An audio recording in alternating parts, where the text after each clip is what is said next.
Hey everybody! Happy Torch Thursday! Welcome to Torch Thursday on the Beating Dreams stream.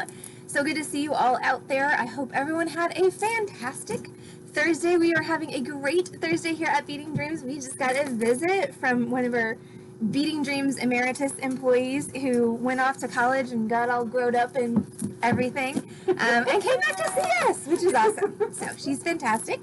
And she's threatened us with more visits in the near future, which is absolutely fantastic. Yes, I'm so sad. We're all Everyone so here sad. is so sad.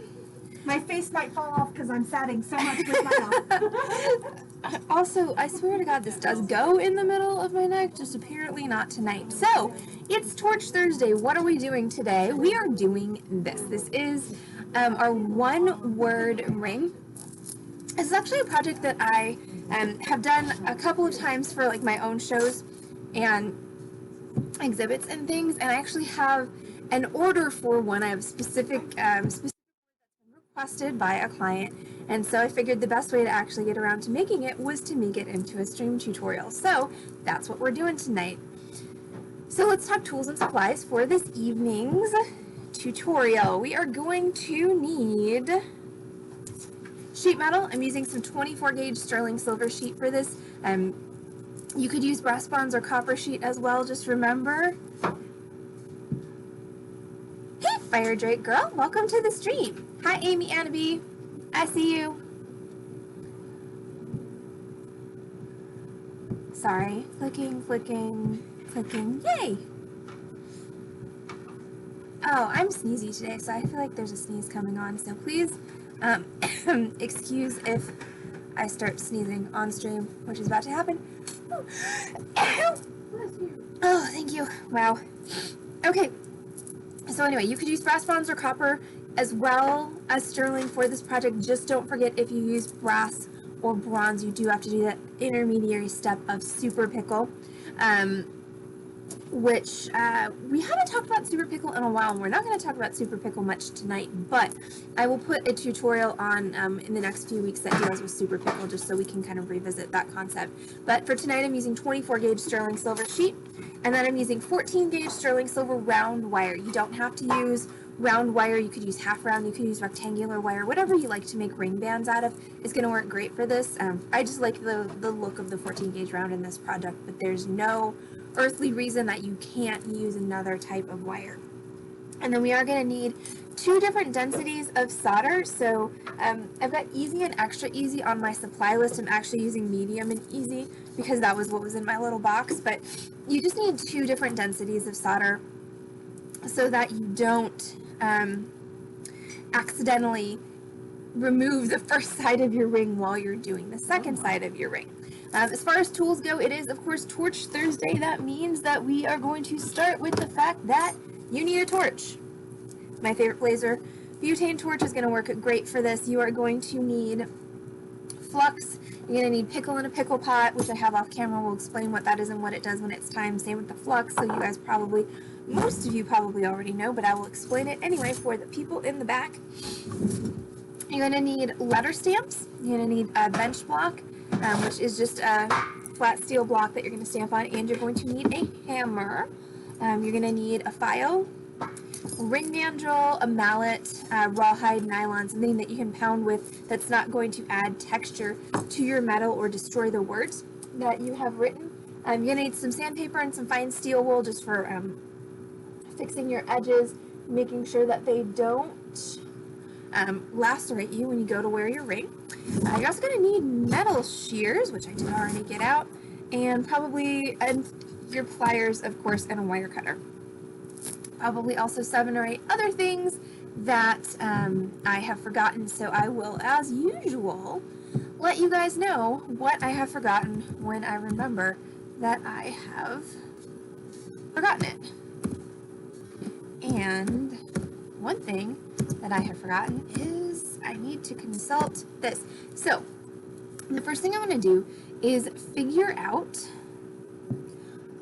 what size ring I'm making. I'm making a size 6.5, and I'm going to figure out how much metal do I need lengthwise in order to make that size 6.5 ring? So let's see, we are using 14 gauge wire, and I am of course consulting my very favorite ring sizing chart, which is put out by Contenti. It's a free resource. You can find it on their website. I also just posted the link to it in the Twitch chat. It really is my favorite chart for sizing rings because it gives you options for metal thickness, which a lot of them don't. So I'm going to look at my chart. I've got 14 gauge metal.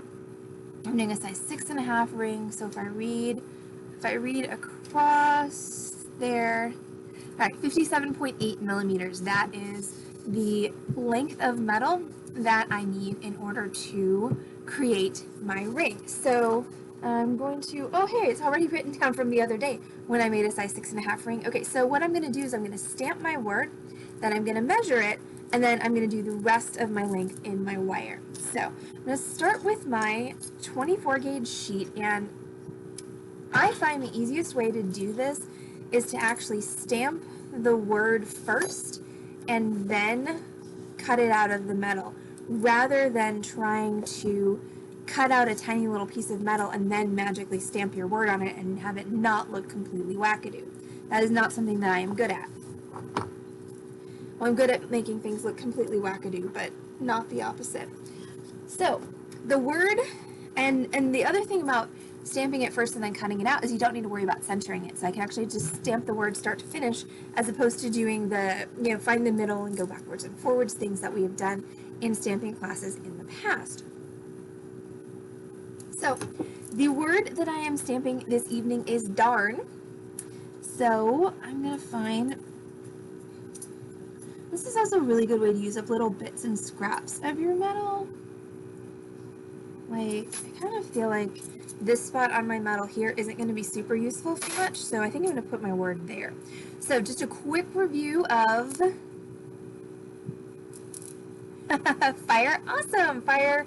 Welcome to the Beating Dreams stream. We are so happy to have you here. Yay, new peoples. So, just a review for metal stamping, if you've not done this before or if you've forgotten. Any time you're using a metal stamp, it's going to have some kind of indicator as to which way you should put it in order to have your letters appear right side up. Usually it's some kind of printing. On this particular stamp, it's the letter, and it's actually a little thumb notch, but I never use that because I like to actually hold my stamps lower than that. On some of the less expensive stamp sets, it's just like the branding information is printed here, but the point is, as long as you hold the printing towards yourself, your letter is going to be right side up. If you hold it any other way, your letter is not going to be right side up. So I'm going to take my D, I've got the printing toward me. I'm going to set that onto my metal. And I like to hold my stamps, like I said, I don't like to use this thumb divot up here because I feel like it's too tall. I like to put my fingers right at the base of my stamp, and what I'm actually doing is I'm pressing down with my fingers and my stamp into my bench block. And then I'm going to take my hammer, and this is a household hammer. Well, okay, that's a liar. That's a liar. I'm a liar. This is actually a brass hammer, but you can use a household hammer for this as well. The brass hammer is a little bit better for your punches, but it's also a little on the pricey side, and I honestly, I've really never discovered that I personally stamp any better with a brass hammer than I do with the household hammer. And that being said, it's definitely not the same for everybody. So, do whatever you get the best results with. The thing that's actually sort of concerning me is that I have this on this box, so we'll see how this works. I'm going to take my hammer, I'm going to hit one blow. Okay, I got a good D. There's my D. So now I'm just going to continue on. So, lining up letters is one of those things that is a constant struggle for most stampers, myself included. And you'll see on my little prototype love ring, they're actually not lined up super well. And on this particular project, I really don't mind that. But a couple of tricks that you can use if you want them to be lined up is, number one, I'm going to go grab some Scotch tape, BRB.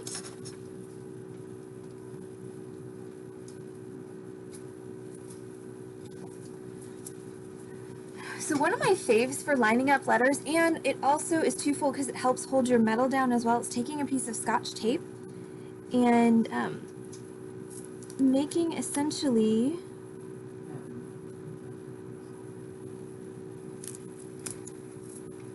I don't want it to be that close.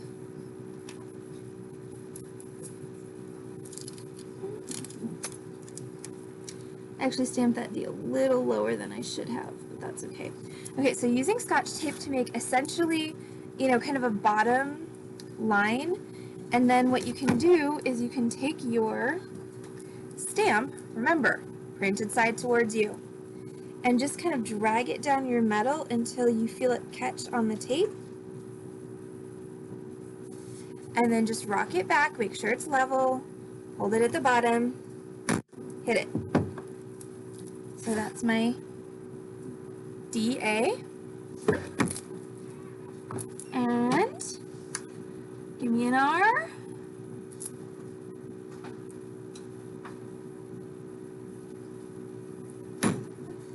And an N.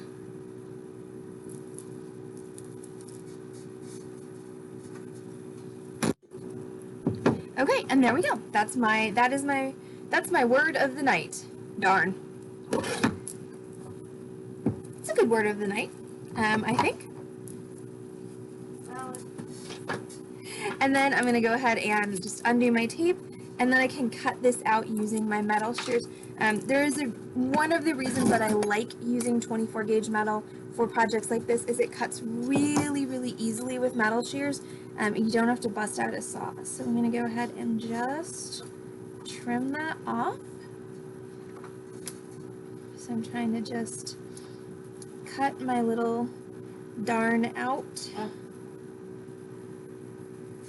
And just leave a little border around it. It's up to you. And you could even get fancier with this. You could, actually cut a legitimate shape instead of made that harder on myself than it needed to be.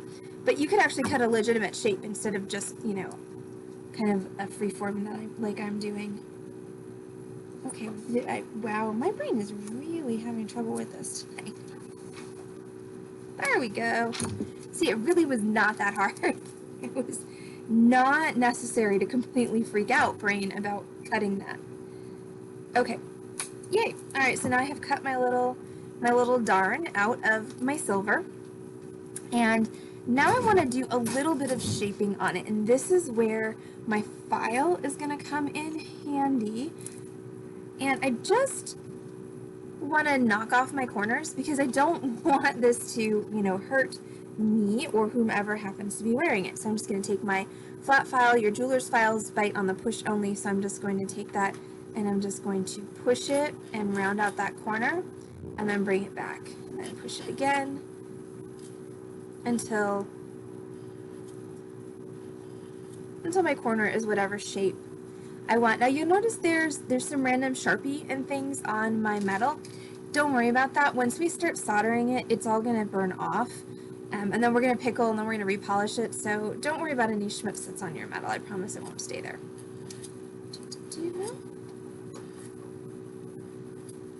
Alright, so there's that corner. Now if you are trying, if you find that difficult to hold, you can also just hold your file stationary and bring your metal down your file. It doesn't really matter how you do it as long as the file is moving in the same direction in relation to the metal. This is actually a little bit easier to hold because I can hold the bigger part.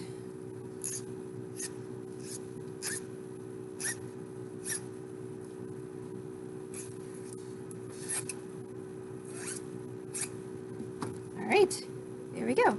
So there's my little placard there, and there's just a little bit of weirdness right here. This is where I had cut out a disc from this metal, and it's kind of invading my space a bit. So I'm just going to go ahead and just flatten out the bottom of this.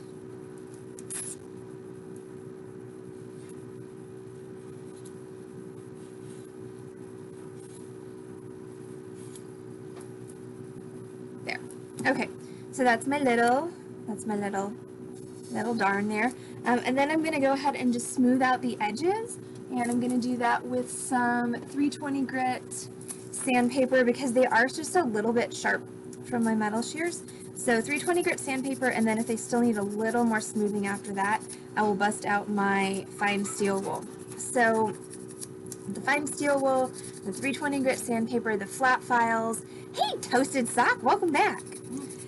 These are all things that typically, if you fabricate, you probably have all of these things kind of laying around. And I will say that something that I dearly wish somebody had told me years before in my career as a metalsmith was the best way to smooth the edge of metal is with fine steel wool. It just gives you a really nice smooth edge. At that point, I was so frustrated because I was just trying to smooth everything with a file, and the problem is files, especially these big metal ones, are not really for smoothing, they're for shaping. So once I figured that out, life got a lot easier. Okay, so here's my little darn. So let's see what we have as far as, oh my God. You don't. This is why I have glue-on nails and not actually a manicure that I paid good money for, because you will.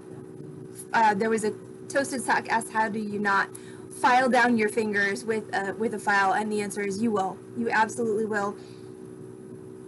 And actually, when it hits your fingernail, is better. I've actually, because I have calluses and a lot of dry skin here, so I've actually hit it where I hit the edge of the file there and sliced myself. So that was a whole lot of not fun. But yeah, this is why most metalsmiths don't spend a lot of money keeping their hands pretty, because it doesn't stay that way. Okay, so my little darn is 16.2 millimeters, and I want 57.8. So mathematically,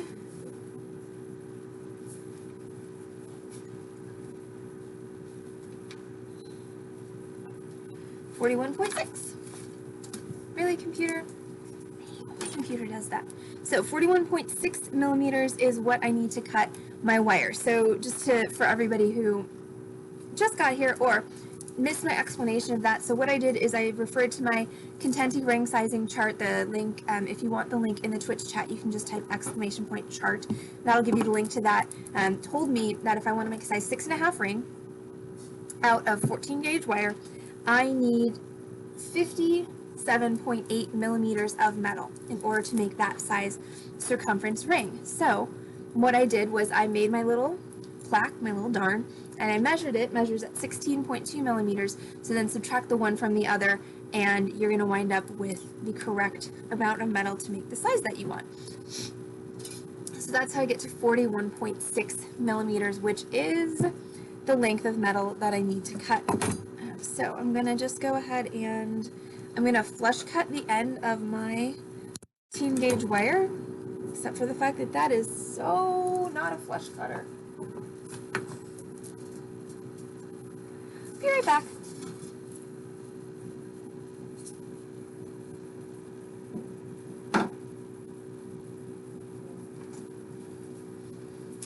So let's talk for just a moment.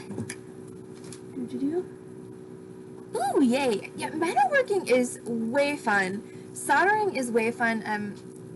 One of the great things about keeping it small and soldering with a butane torch instead of a bigger torch is your initial investment. You know, your initial all-in for this isn't going to be as much as if you were getting, say, a proper jeweler's torch. Like, your all-in for soldering setup with the butane is similar to what you would just pay for your torch and nothing else. It's also, and I don't know where you're located, but one of the cool things that there are a couple of creative arts centers here in Dallas that offer classes and then offer studio time, and then there's also a local community college that does the same thing. And I know when I was in Houston, the community college also did that, and by and large, I've heard nothing but great feedback about the metalworking classes at community colleges, and once again, a lot of times you can get studio time as well.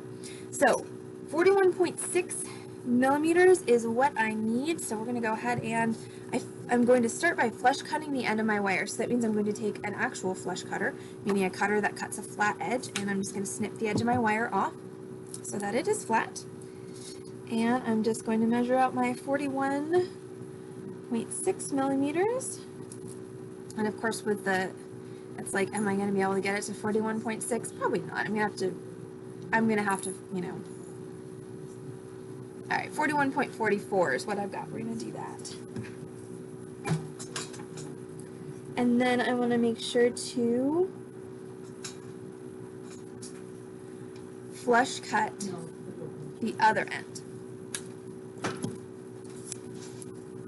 So why am I flush cutting when I'm not actually soldering a joint together? It's just going to give me a little bit of a nicer, finish underneath here if that end is flatter instead of being all jaggedy. Okay, so now we are going to grab soldering stuff. Okay, so this is my solderite board. This is my favorite soldering surface. I put that on the supply list, but I didn't actually say it earlier when I was going over supplies, but it is my favorite. I like my solderite because it is fairly easy to store, and it doesn't make a whole lot of mess. Like if you've ever soldered with a charcoal block, it just charcoals all over everything, and the solderites don't do that. They don't create mess necessarily. I'm going to take my flux and I'm going to go ahead and paint flux onto the back of the whole back of my little darn plaque. And come back here, come here. And I'm also going to flux the ends of my wire. And I'm going to go ahead and lay my wire onto my darn, and I don't want to overlap it too much because then my ring's going to wind up being too small. I do have a little bit of leeway because the thickness of the 24 gauge is significantly less excuse me, than the thickness of the 14 gauge wire, so you can account for that overlap there. Hey Robin, yay, she made it to Long Beach. Yay. And she's going to Catalina Island tomorrow and will not be joining us for the live sale. We will miss you, Robin, but please take pictures of the buffalo for us. Bison. Bison. Sorry, take pictures of the bison, not buffalo. I was just corrected. Okay. Alright, so I've got my darn plaque, and that is, by the way, face down, so the stamping right now is down towards my solder board. I've got it fluxed, and then I've got my piece of 14 gauge wire that I cut to 41.6 millimeters laying on top of it, and that overlap is about a 1/16 of an inch or so. Now, let's talk real quick about a couple of things before I fire up my torch. Number one, let's talk about flux. What is it? What is this white pasty stuff that I just painted on everything? Flux is a chemical that protects your metal from oxidation. So basically, when you hit any metal with a flame that's not pure silver or pure gold, the first thing that's going to happen is that metal is going to oxidize. It's going to, I feel like there's about to be wordplay on the stream. Fire would like to know, what did the buffalo say to his kid when he left for college? Answers are welcome in the chat. Oh, bye, son. Oh my God. Bad. Dad fire. Brilliant. Yeah, so if you join us for one of our Wednesday or Saturday evening sales, we do have a drinking game that we invite everyone to play if you're so inclined. You don't have to, obviously. But wordplay on the stream, and by wordplay, puns are definitely included in that, is definitely cause for a drink on Wednesday and Saturday nights. So, when your metal gets oxidized, your solder can't flow through that oxide layer. So what we have to do is we got to protect the metal from oxidation so that we can actually successfully do the soldering. That's what flux does. And there are lots of different fluxes out there. I use Handy Flux, which is just a paste flux. I like Handy Flux because it's easy to use, it's inexpensive, and readily available, but there are tons of fluxes out there. So if you don't like Handy Flux, or if you try it and you don't like it, you've used it before, you hate it, whatever, there's a whole bunch of other stuff out there. There are liquid fluxes, there are gel fluxes, there are spray fluxes, so trust me, there's a flux out there for everybody. So that was thing number one. Thing number two, let's talk about solder. I talked about that earlier, solder densities, but I didn't really explain what the heck I was actually talking about. So when you make sterling silver metal into sterling silver solder, what happens is zinc is added to the alloy. So sterling silver is an alloy of silver, pure silver, 92.5% pure silver, 7.5% usually copper, sometimes other metals these days, because you've got argentium, you've got palladium, you've got germanium, silver, but 92.5% pure silver, 7.5% something else. So what they do when they do sterling silver solder is they take that alloy and then they add zinc to it. So what the zinc does is it lowers the melting point of the solder down below the melting point of the metal that you're actually soldering. That's what makes this whole thing possible, is your solder will flow before your metal melts into a puddle of slag. Now, because metallurgists are way smart, what they actually do is make solder with different amounts of zinc in it so it melts at different temperatures, and this is called the density of the solder. So I'm going to be using, if I were using, I'm using medium and easy. So the medium solder is 70% silver and 30% zinc. The easy is 65% silver and 35% zinc. Why do we need different melting points of solder? Because metal conducts heat. So it is entirely possible if you solder one joint and then go to solder a second joint with the same density of solder, it's entirely probable that you're going to destroy your first joint because the solder will remelt, reflow, and whatever you just soldered on will fall off. So the theory behind using different densities of solder is that theoretically you never have to get your metal hot enough to blow, your first series of joints. Now, is that actually the way it works? Not always, but the theory is sound, and if you are a good technical solderer, it definitely will work for you. If you are still learning, you can definitely use that to your advantage. You're still going to blow some joints. It happens. You're going to blow joints, you're going to melt things, you're going to burn yourself, you're going to burn holes in your pants probably. This is just learning how to be a metalsmith, learning how to fabricate. All right, and the last thing I'm going to do before I fire up my torch is I'm going to go ahead and give you my quick 5-point soldering safety lecture. Now, I am going to preface this by the fact that I am not a credentialed anything as far as safety goes. There's absolutely no reason that you should listen to me. I'm just some rando on the internet. But I am a rando who's been teaching soldering for about 10 years now, and there are some things that consistently come up over and over as far as creating a safe soldering workspace in your own home or being safe in a community soldering workspace. So number one, try your best to maintain 6 to 8 inches of clear space around your soldering area. That means 6 to 8 inches of nothing that is flammable or meltable. I'm obviously not doing that because, I have my super high-tech Kleenex light diffuser that is, that's probably actually a solid almost 5 inches away from my flame, so that's good. Have my webcam, which is much closer than that. Anybody who's been on the stream for a while remembers the great webcam melting event of the late part of 2020. But seriously, if you're working at home or if you're working in a community workspace, just keep it clear around your soldering area. As long as you do that, your chances of accidentally starting a fire are significantly reduced. Number two, once you've had a flame going in your work area from that point forward, always assume that everything in your work area is hot enough to burn you, because a lot of it is, even though it doesn't look like it. Tweezers are your friend. Number three, if you find yourself coughing, hacking, wheezing, or feeling uncomfortable in a lung area after you've been soldering, you probably need to rethink your ventilation situation and add more ventilation of some kind. Number four, if you are not actively using your torch to solder, turn it off. These little butane guys are super easy to ignite. They're super easy to extinguish. There really is no reason to leave these sitting around burning if you're not actively using them. And if you put them down while they're burning, walk away from them. That is a hazard just waiting to happen.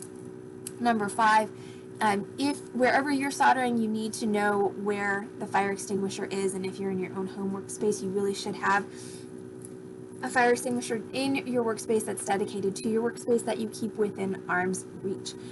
Also, there's your basic safety precautions. If you have long hair, tie it back.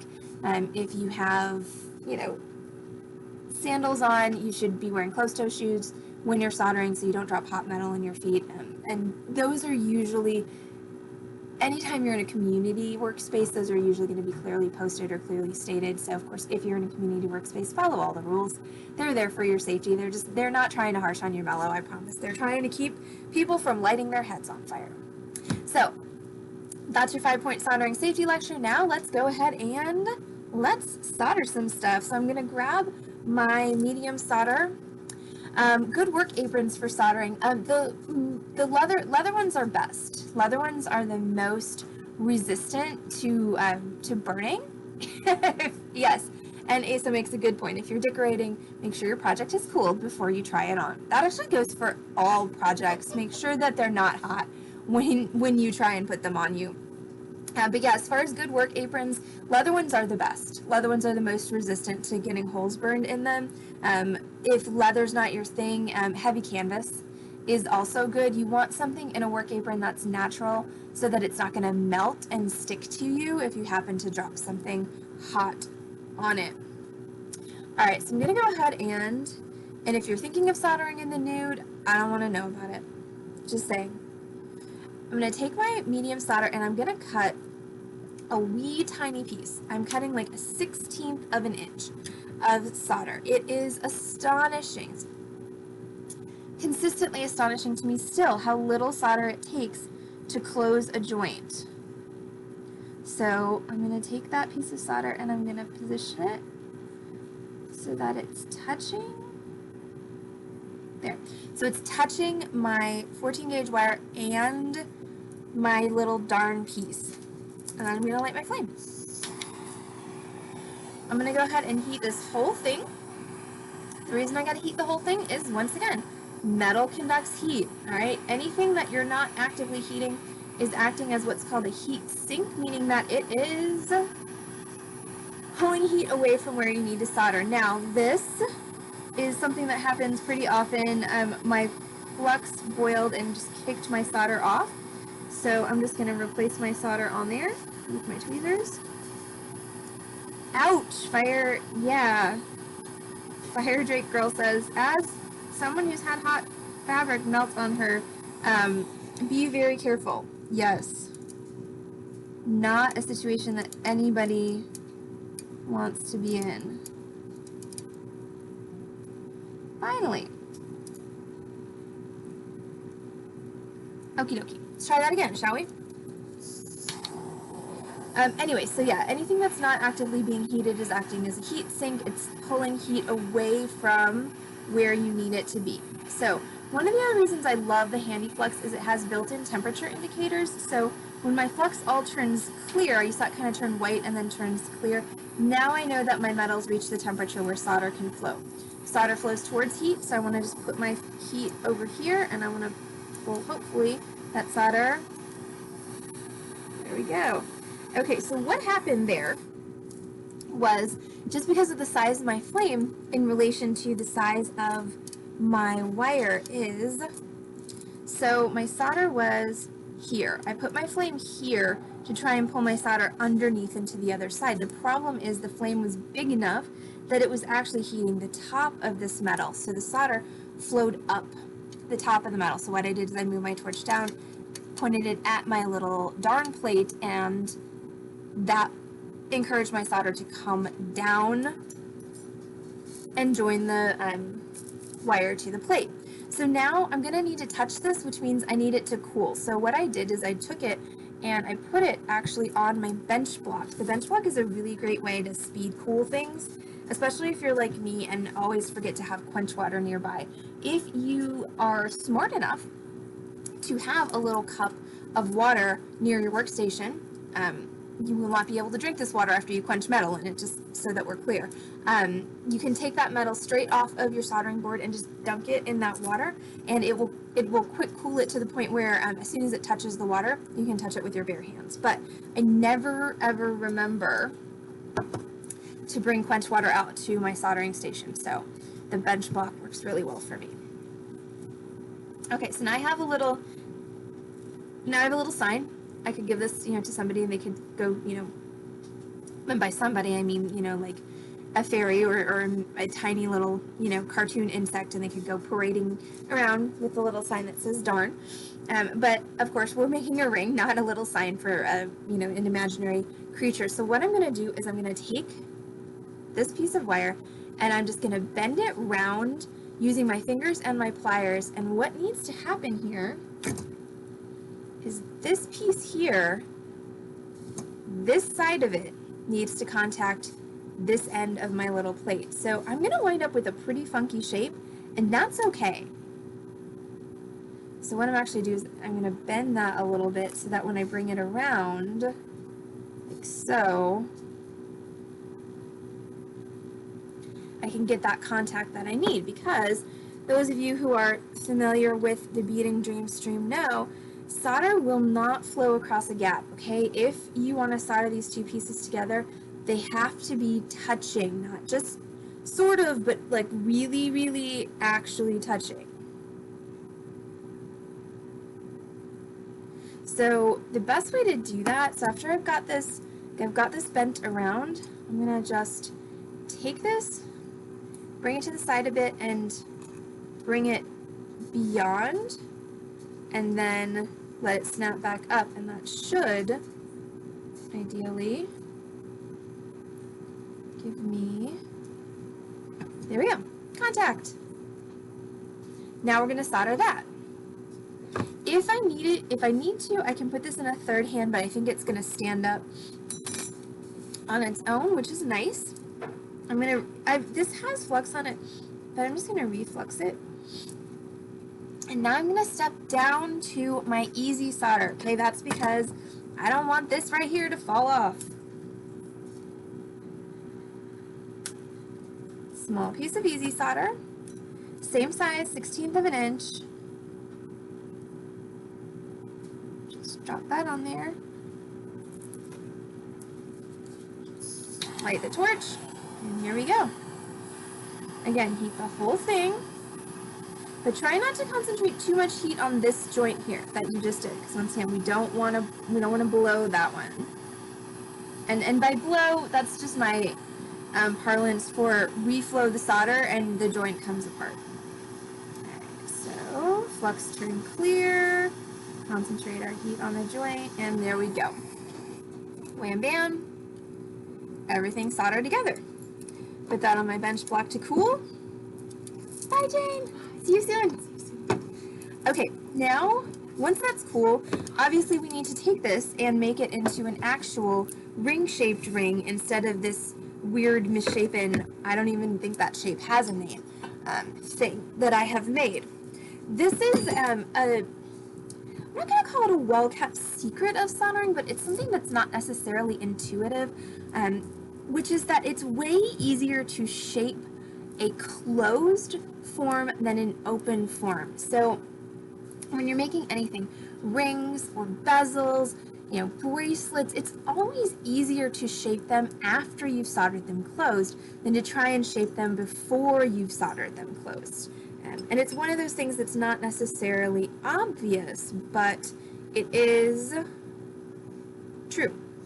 So now I'm going to take this weird misshapen thing, and I'm going to put it on my ring mandrel, and I'm going to start shaping it. Okay, so I'm going to start shaping it by taking my rawhide mallet, and this is helpful if you have something that you can rest this on, and I'm just going to start tapping that into shape.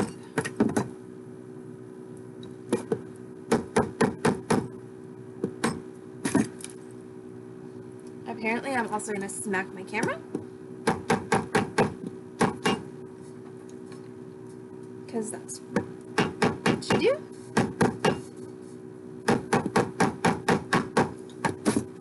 So once I've got it shaped somewhat, I'm going to go ahead and knock down these insides a little bit.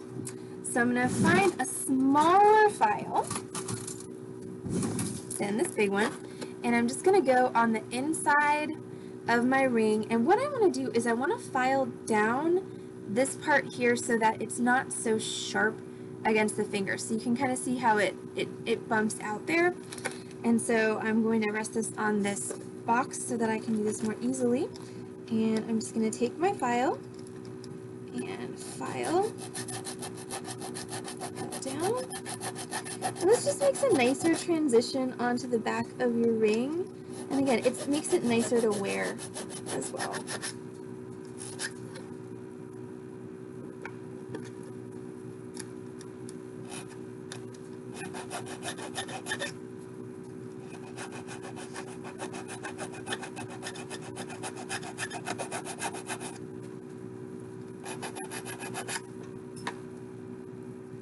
And then after I've done that, I can go ahead and put this back on the mandrel.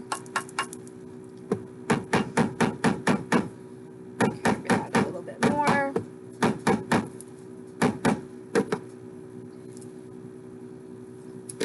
Now, something went awry in my mathematics because this is not a 6.5. Oops.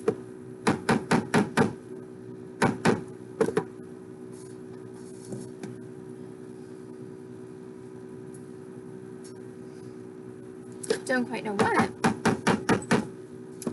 but it's definitely turned out smaller than I had intended. It's actually a size 4.5, so it's 2 sizes too small. Now, the thing here is that I'm pretty sure it's this overlap here. I said that you can overlap that and it'll be compensated for by the thinness of this metal up here, but I think I did a little bit too much. Because here's the thing about ring sizes, is that there's only 1/8 of an inch difference from one ring size to the next ring size. So I've got a solid, 3/8 of an inch in there. So it still doesn't completely explain the mathematical whatever happened, but it definitely at least goes part of the way to doing that. Now, something that I can do with this to make it bigger is I can planish it. So planishing is a really good way to save any sort of ring that you have accidentally made too small. It basically just involves hammering the band, and when you hammer the band, what it does is it expands the metal. It makes it flatter and wider, and it'll give you a chance to size your ring up. So I'm going to go ahead and I'm going to planish this. I've got it on my ring mandrel. I've got a chasing hammer, and I'm just going to hammer around the outside of that ring band.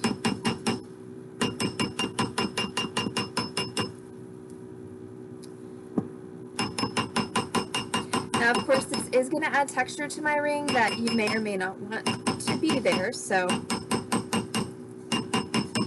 sometimes the solution is just make a new ring.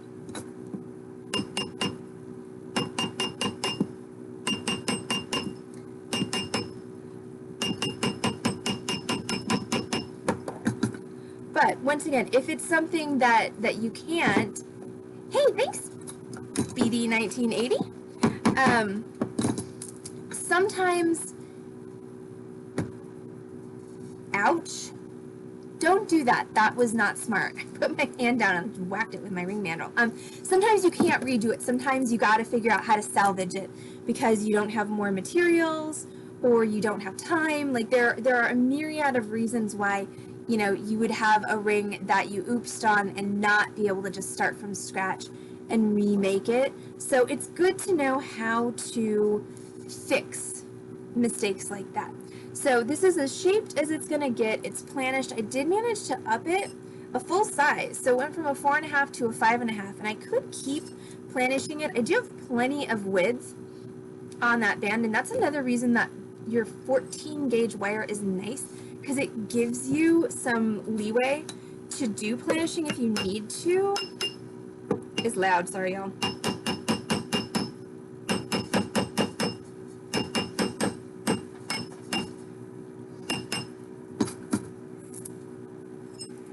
Alright, so I think I'm going to stop at a size, well, shoot, now it's a size 6. Now it's like, well, it's just so close. The one thing you do need to remember when you're planishing, though, is you can't go backwards. Like, once you've pounded it out, you can't unpound it.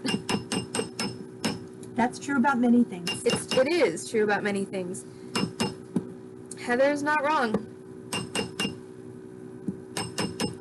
I drink, but I don't have any. I know, I don't either. I drank all of my soda.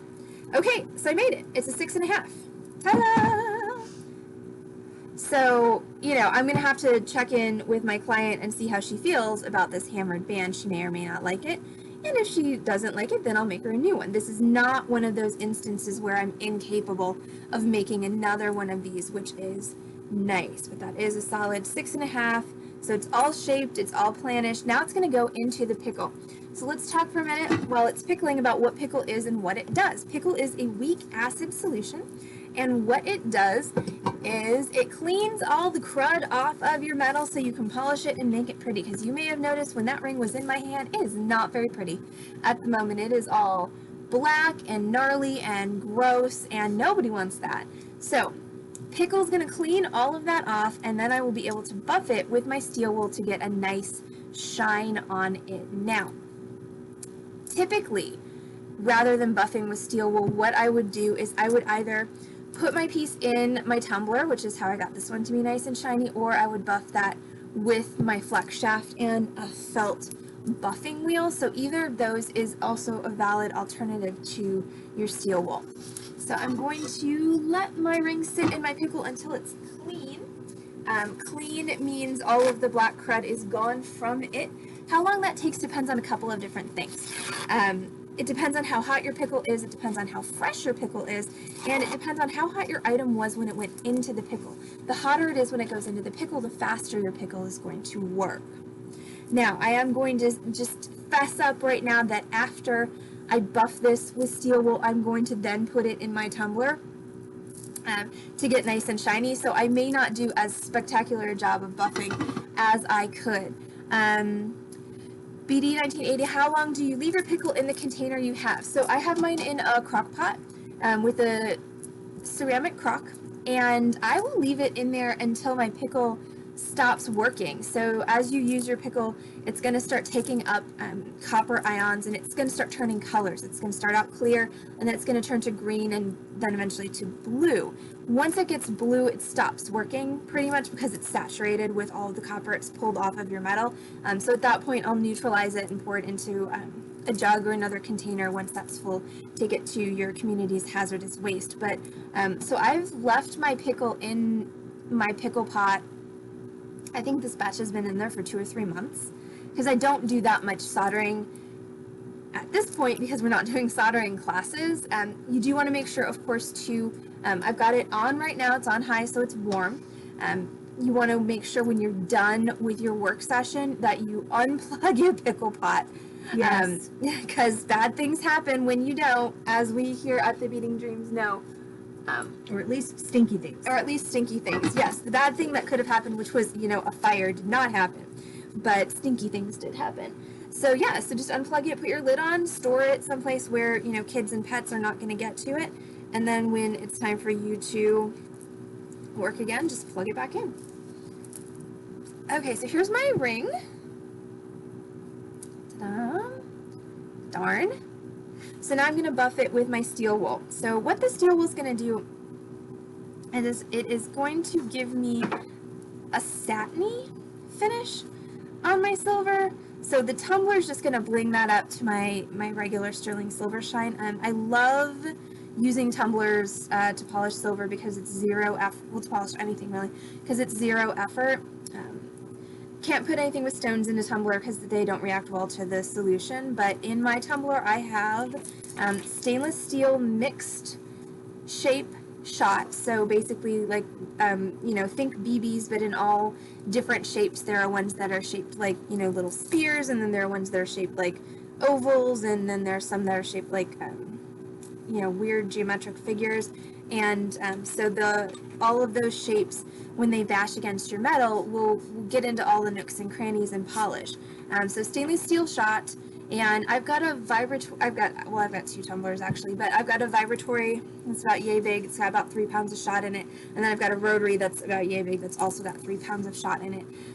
Just regular tap water, and then soap. I am actually a huge fan of the Sunsheen burnishing soap that Rio Grande sells. It's expensive.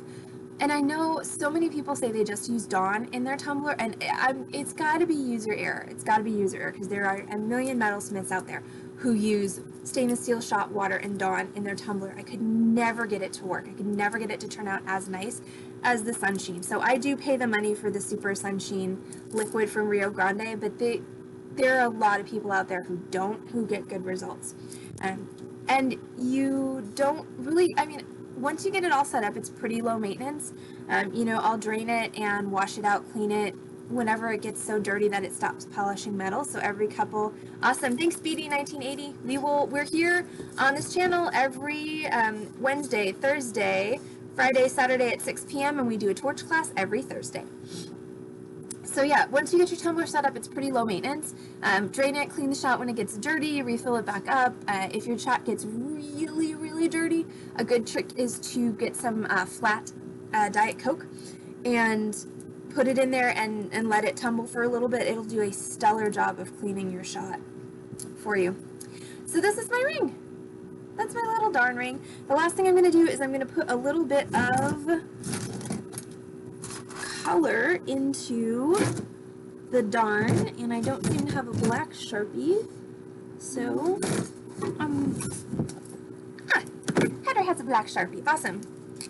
So the easiest and quickest way to put some color in those letters, just to make them a little easier to read, is to take a permanent marker like a Sharpie and color in the letters, and you don't have to be super neat about it, as you can see. You do have to sing a little song. You do apparently have to sing a song if you're me right now. Okay, so you're going to color in the letters. Yeah, it just looks like graffiti darn. Thank you, Heather. And then you're going to grab yourself some rubbing alcohol and just wipe. And all of the marker that's not in the letters is going to come off and leave you with that.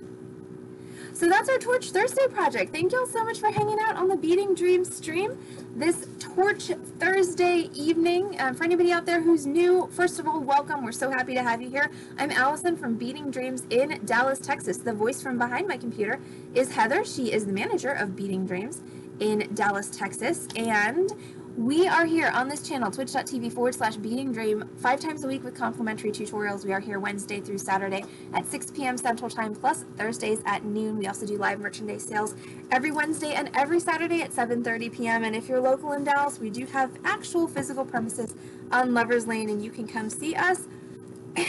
Excuse me, 6 days a week. We're open Monday through Saturday from 1 to 6. So, everyone, darn is your word of the evening, so go forth. And have a good one. I hope you don't have to say darn very many times this evening. And we'll see you all back on this. Yay! You're welcome, Toasted Sack. Come back again. So yeah, everyone have a great night. Have a great rest of your Thursday. And we'll see y'all back on this channel. Twitch.tv/beatingdream tomorrow night. It's Friday. It's Freeform Friday tomorrow. That means I'm going to be doing some random project. I'm not even sure what it is. I probably won't be sure what it is until about 5 minutes before I get on the air, but I will make a project from start to finish. So it's not necessarily a tutorial, Freeform Fridays, it's more a demo, but I will narrate, and usually it's a lot of fun. It gives me a chance to make a little bit more of a complicated project than I could typically thoroughly teach in an hour. So hopefully we'll see each and every one of you on the Freeform Friday stream tomorrow night. If we don't see you then, hopefully we will see you on another broadcast very soon. Everyone have a good night and take care.